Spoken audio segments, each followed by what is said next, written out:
Welcome back, everybody. This is the next Discworld video because I'm trying to catch up, feverishly trying to catch up with the Discworld read-along that we're currently doing. So, if you're watching this shortly after it comes out, please join us. We're talking about Men-at-Arms next week on Sunday.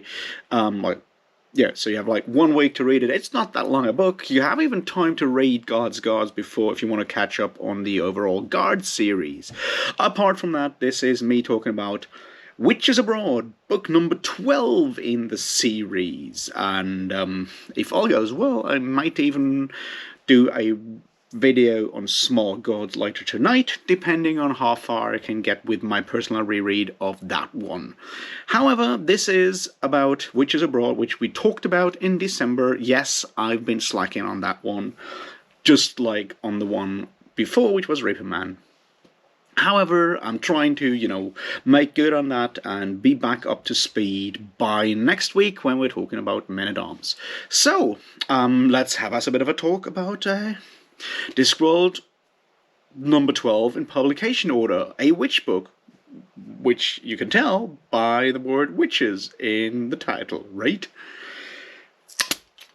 Oh, cheers then.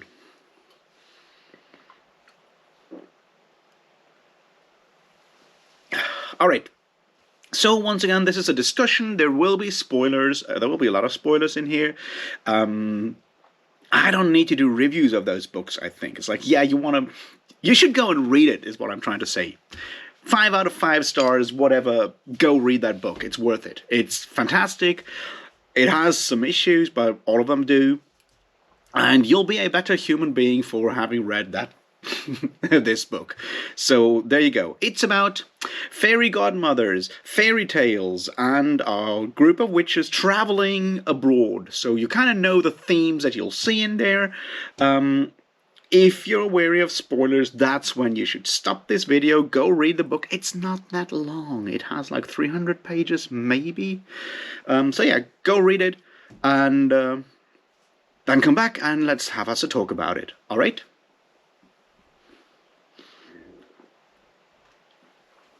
Alright, glad you're still here.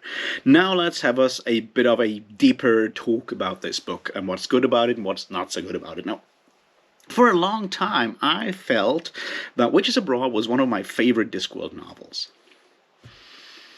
That has changed over time.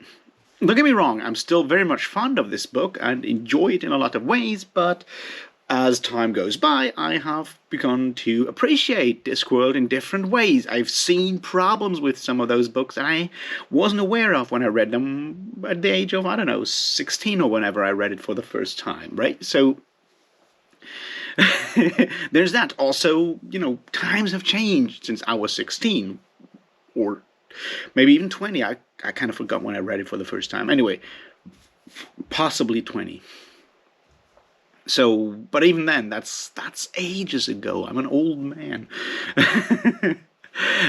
So yeah, that's the first thing to keep in mind, that that my appreciation of these books has changed, and that's one of the reasons why I do regular rereads of these books. I've probably read Witches Abroad 7, 8 times at this point, maybe more.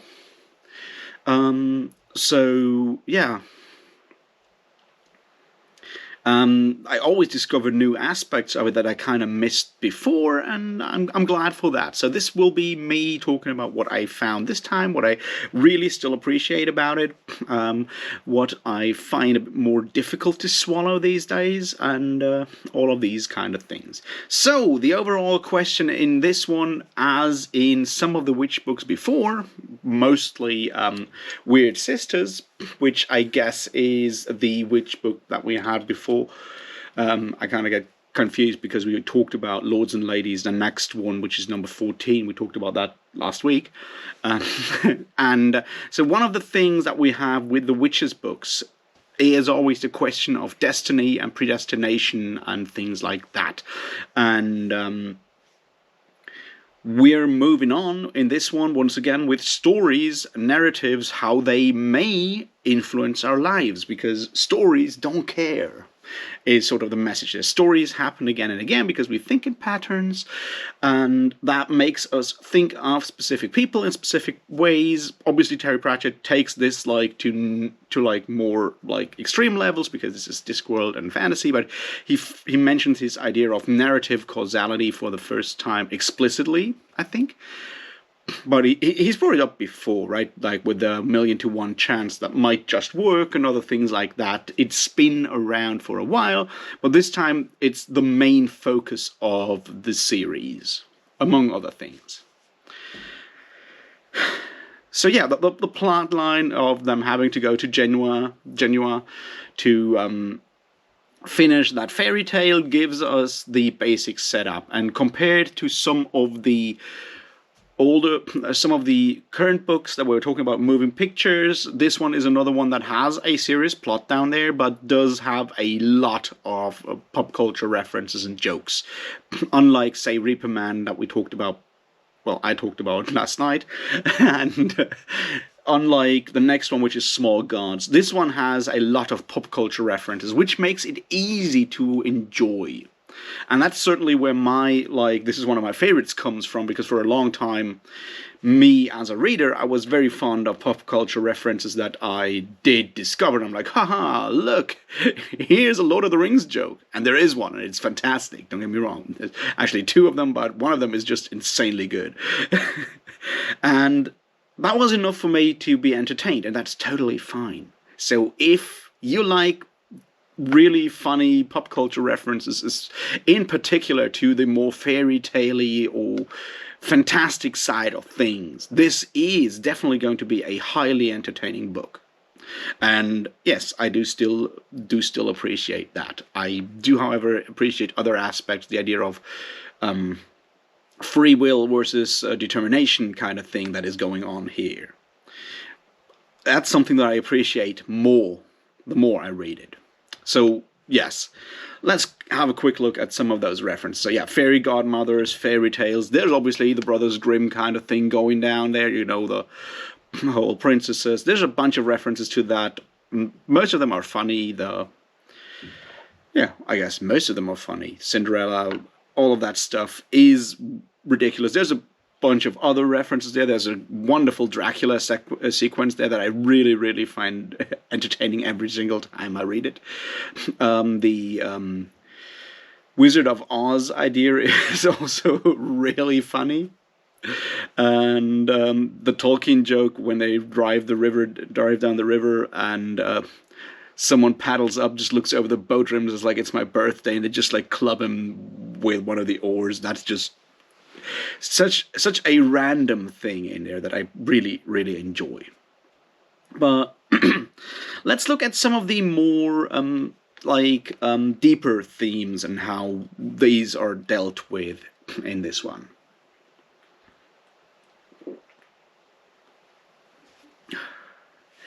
And apart from like the free will versus determination, the other one is identity.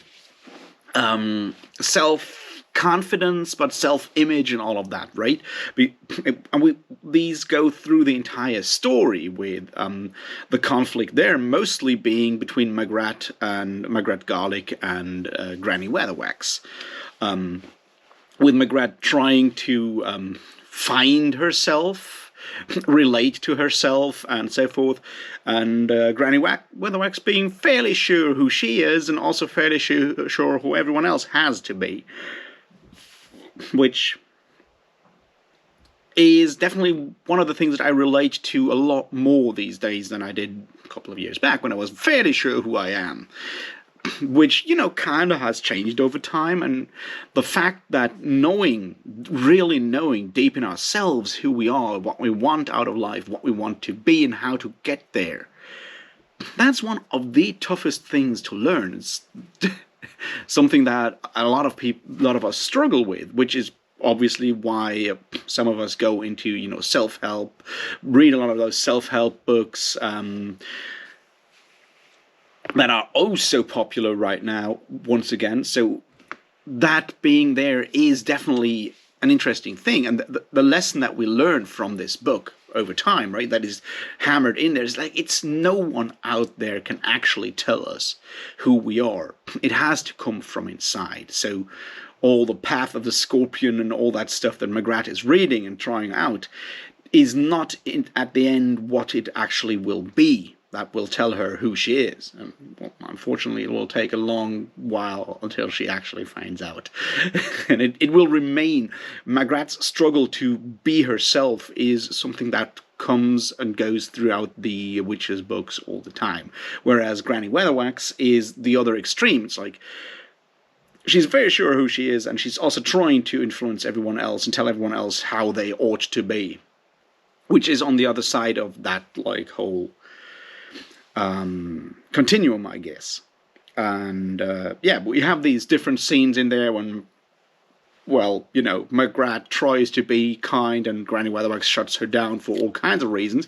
Not all of them are really good and nice. And the question what it means to be good is, you know, the other one with that, like, whole magic question that gets raised again and again is like, magic does not really help people. Magic does not really help people. It's people who help people, or people help themselves. Magic can assist, but you cannot use magic as a tool to make a better world. That's because that will never last, because once you start doing that, you have to keep doing it, to keep moving on, and suddenly you're the one who decides, which, you know, dovetails into that whole question of free will versus choice. Or not versus choice, but like versus self-determination, or like choice in general, right? Because in Genoa, we have Lily Weatherwax doing exactly that. She's doing the choosing. She decides what a happy, well-ordered life means, and she's fully convinced that that is exactly how people should, you know, how people would live happy.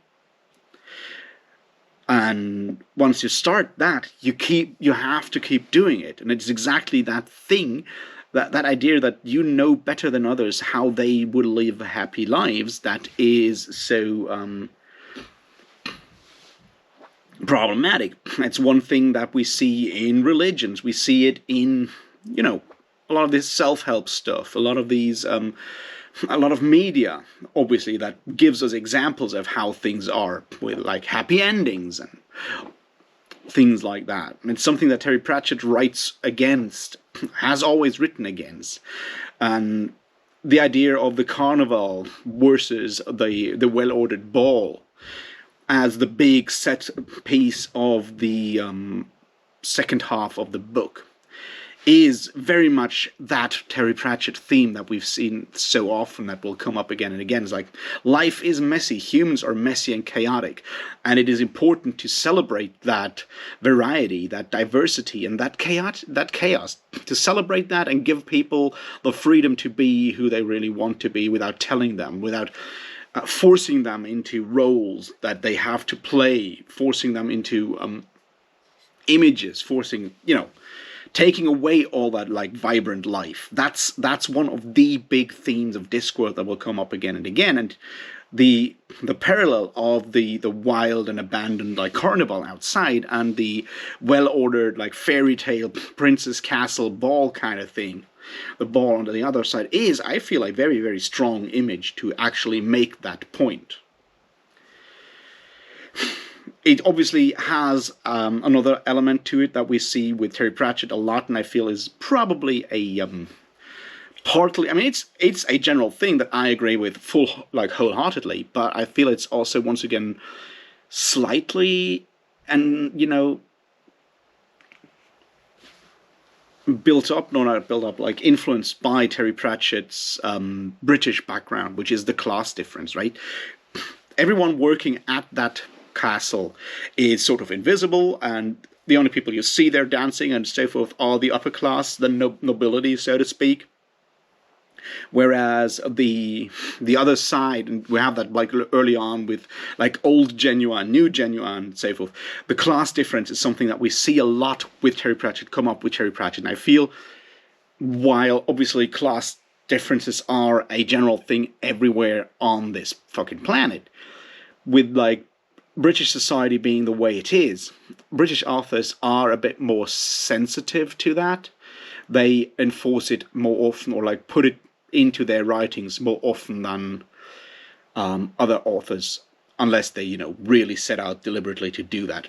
It's something that you see with, your China Miévilles, or, well, definitely your Richard K. Morgans and others. This clear class separation between like upper class and lower class, and upper class not only having more money but also having different rituals and privileges. That's a very British thing that we once again see here at the ball, with its rigid, structure outside the carnival. Earlier on, the old city, which is kind of chaotic and whatnot. The new city, New Genoa, being all white houses and clean streets and well ordered. It's rigid. It's a rigid structure, and it feels. And this is what we see with Terry Pratchett all the time. It feels unnatural. That's sort of what he tries to point out. Is like, to force human life into a rigid structure is unnatural and will lead to all kinds of like problems and issues further on. Now that's one thing that we see in here that I feel is one of the more serious aspects of it. All right, what else?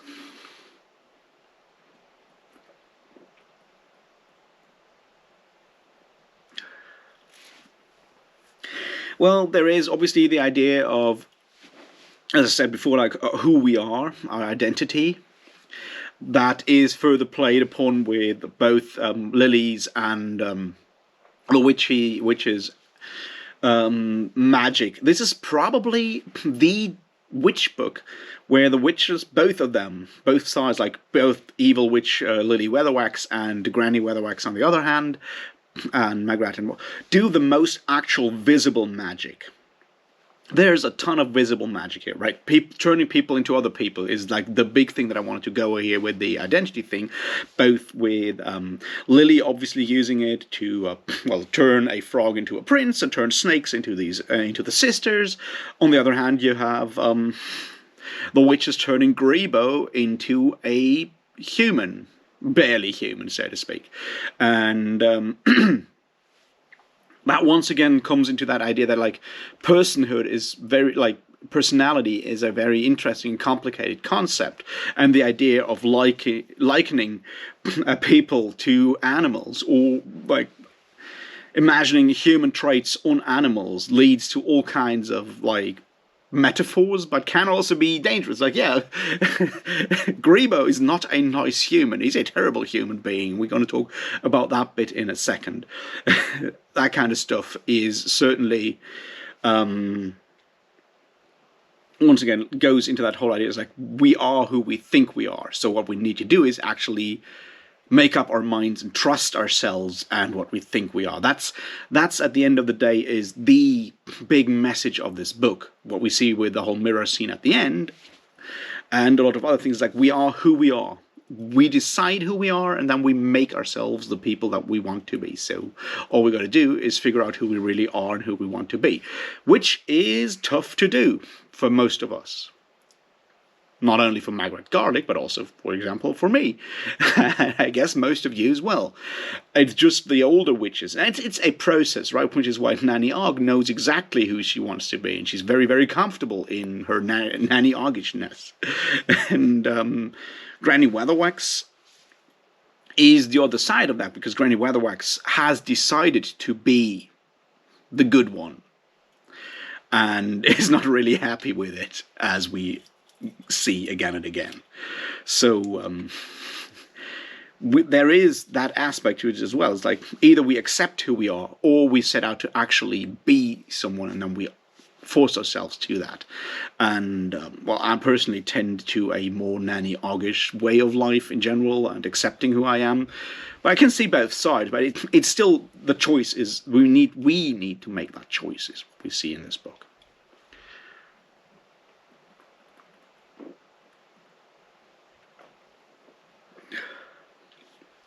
All right, let's have a quick look at the stories once again. And this is definitely something that we see in our lives. There's obviously a larger meaning to this, because obviously it's a Discworld novel. They're kind of philosophical, whether you want it or not.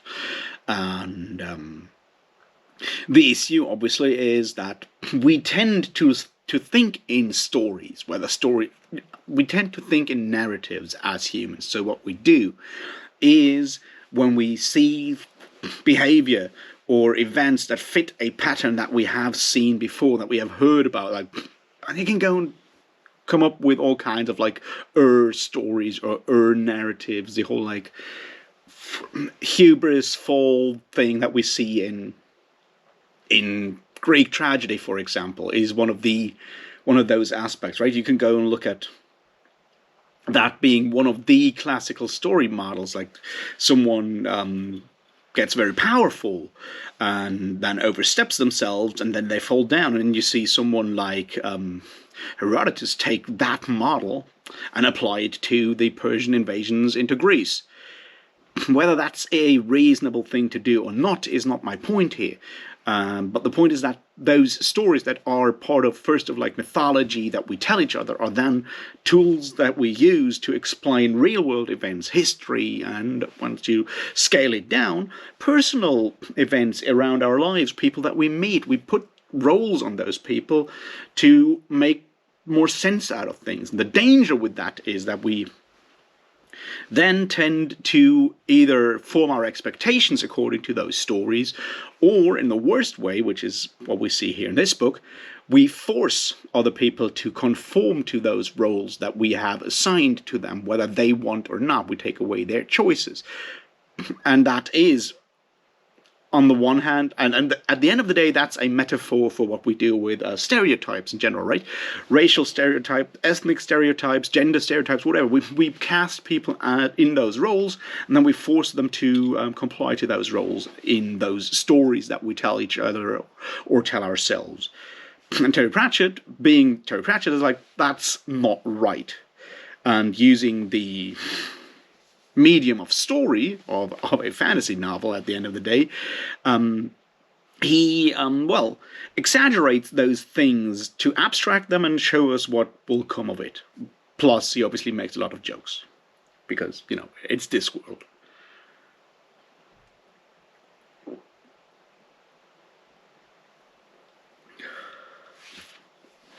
All right, let's look at the things that are maybe not so good. There is the voodoo plotline. It's like, I've spoken about that like yesterday when I talked about Reaper Man and some of the things there that have maybe not aged so well.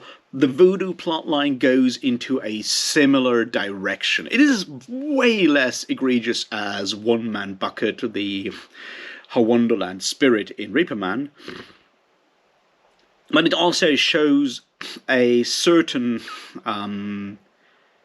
carefree attitude towards other cultures. Once again, this was written in the early 90s, and the term cultural appropriation was certainly not widely spread at that time.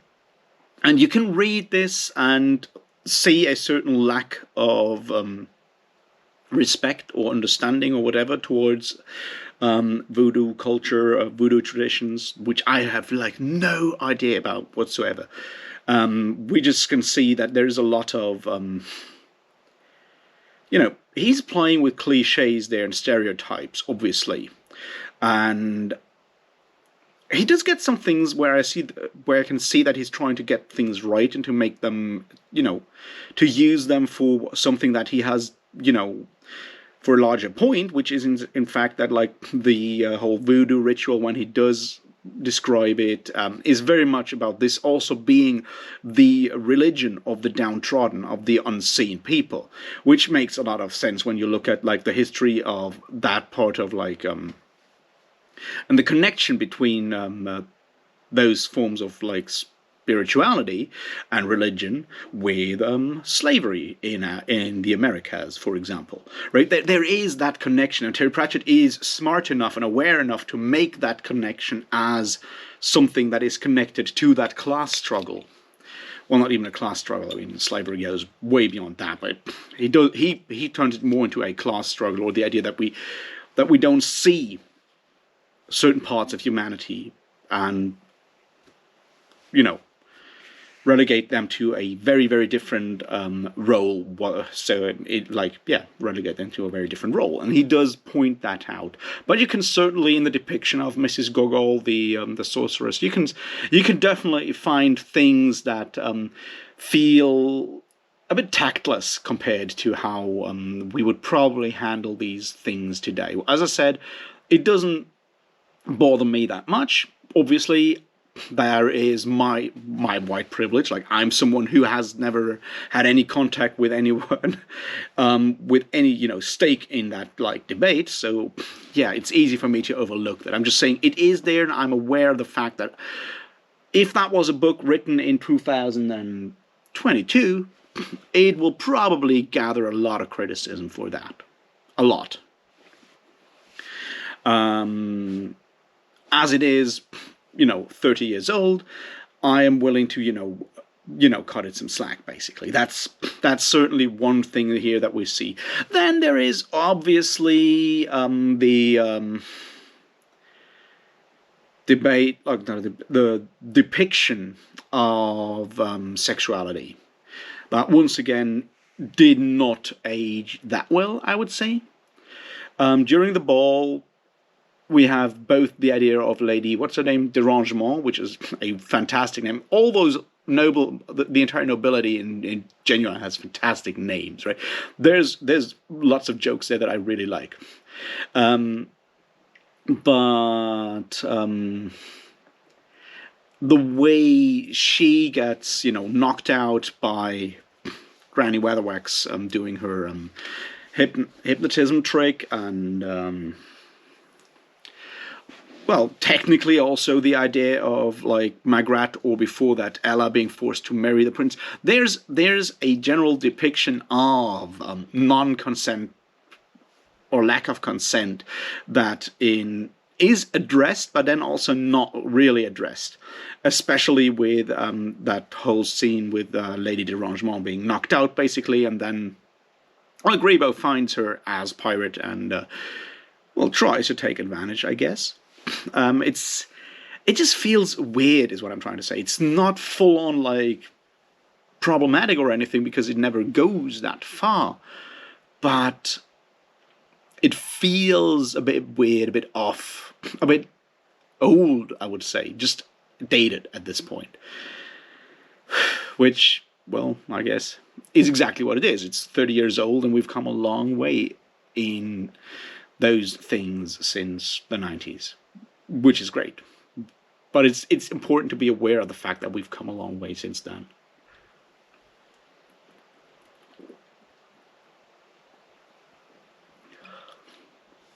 And the rest. All right. That's the other thing that we obviously need to talk about before we end this. Something that is actually pretty good. That is casual racism of tourists and tourism in general as an issue, right? The disregard for cultural practices of people that we travel to, of places that we travel to when we do the tourism thing. Because the witches on their way to Genoa behaved like typical tourists. They, especially Western privileged tourists, I guess. I mean, in general, tourism is obviously a privilege. Having time and money enough to travel somewhere else just to enjoy yourself is, it's a privilege. And a lot of us tend to, and I feel that also is something that has maybe lost part of its relevancy today. I'm not quite sure. And that is expecting everything at the place you travel to, which is usually a place that is economically less privileged than the place you come from. It's cheaper to go there. To then expect all kinds of things like in your home culture, the typical arrogant tourist cliche. And I feel that has changed a bit. But then again, once again, I live in a country where, with such a high standard of living, that most of the time people that come here as tourists get fairly few situations where they can completely call us uncivilized, I guess. I mean, they should, because it's Germany, but they fairly rarely do. And I don't work in the service industry, so I have I don't have to deal with those like terrible people in bars that much. Anyway, the way it is done through the cards, which is once again a medium that we have seen Terry Pratchett employ once before, which is those inserted letters kind of thing. We saw that in God's Gods. He does it here with Nanny Ogg writing back home, but all the things that she sees abroad. And apart from that just being hilariously funny to read, which it is, it shows that complete disregard, that whole, that whole arrogance of privileged people traveling to somewhere else. And if we take the lesson of like maybe not do that when we go somewhere, when we can afford it, when we're allowed to travel again, then it has done its thing. And I feel apart from just like calling out in such a funny way is probably a good thing to do, because we kind of see it from both sides, especially with that like whole bullfight thing. Not bullfight, but you know what I mean. A bull race through the town. Is that in Pamplona, I think? Not an expert on culture. And how he plays with that specific event, and then just gives us both perspectives, basically, is interesting to see, because it shows the disregard, and it shows, on the other hand, all the ridiculous misunderstandings. So we see how atrocious it looks from the outside for the people, or sort of can imagine how atrocious it looks for the people that are there. But it also shows that sometimes we're just not aware of it, like Nanny Ogg, who is one of the nicer witches, so to speak, is oftentimes just completely unaware of the damage that they're causing, or of the misunderstandings. And that's, I guess, an interesting way to show privilege that we have as tourists. Like, to think of places that you go to for a holiday as slightly less developed, and kind of handle them with some sort of pity, a mix of pity and disgust, so to speak, is exactly something that we tended, or it's very easy to do as a tourist if you go to a place that is, economically less privileged than where you come from. So having that aspect in there is interesting, plus it is just hilarious to read. Nanny Ogg's postcards are fantastic. They alone are worth reading this book for, and that's just important to know. Was there more? Well, as I said, there's a ton of really funny jokes about fairy tales, fantasy stories, and the likes. That is ridiculously funny. And, general like bantering between those three witches, especially Nanny Ogg, is always worth reading a book. So I do still love it. I just feel that over time the pop culture references have kind of cooled down. Like, my appreciation has cooled down, because I already know them, and as I said, I've read it probably almost 10 times by now, so I know most of them. And sometimes I discover something new, but it's fairly seldom at this point. So I don't rate this book. I'll just tell you to go and read it, and then think about it, and discover more things about it, and hopefully yourself, and then join us and talk more Discworld with me down in the comments if you have read it, and let me know what you think of it, like all of these good things. And if you have time, join us next week and talk on a whole video call with us brave souls about men-at-arms, which will be interesting. I'll leave the link to the Discord down below. If you enjoyed this, do the liking, do the subscribing, maybe share it, tell it to all your friends, share it to all your enemies, that kind of thing, and I'll see you later or tomorrow about something else, and then we do Wheel of Time on, tomorrow, I guess. Alright, have a great Sunday, and I'll talk to you soon. Cheers.